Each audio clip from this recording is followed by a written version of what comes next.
found out that Dan Winters was going to be in town for an exhibit at the Fahey Klein Gallery, I dropped him a line, and thankfully, he agreed to be a guest on the show.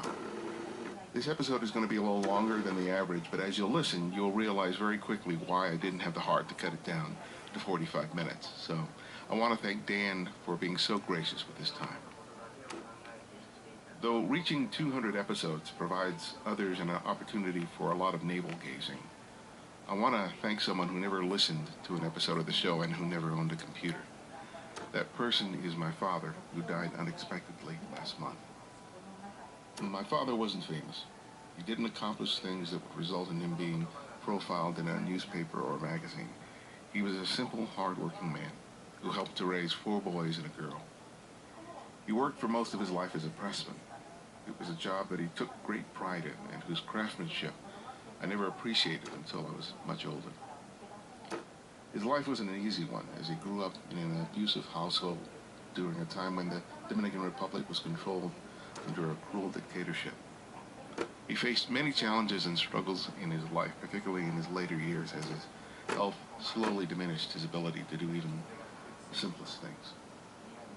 But despite all that, he was a man who loved his life, his family, and his friends. Though he didn't have much, he was always generous, even with the little he might have. Though like anyone, he had his faults, he strived to be a good father, a good husband, a good worker, and a good friend. I'm grateful that I had him in my life for as long as I did, and was able to share some of my professional successes with him. And though he never spoke the words, I knew he was very proud of me. But most important of all, I knew he loved me, and that I loved him. Regardless of what I achieve in my life, it will be my father's simple example that I will always strive to meet. Pablo Antonio Perello will always be remembered for exactly what he was, a good man. And I will miss him terribly. This one's for you, Dad. All right, let's just jump into it. Yeah, I'm looking forward to this, actually. Thank you. Thank you for doing this again. Oh, I'm thrilled.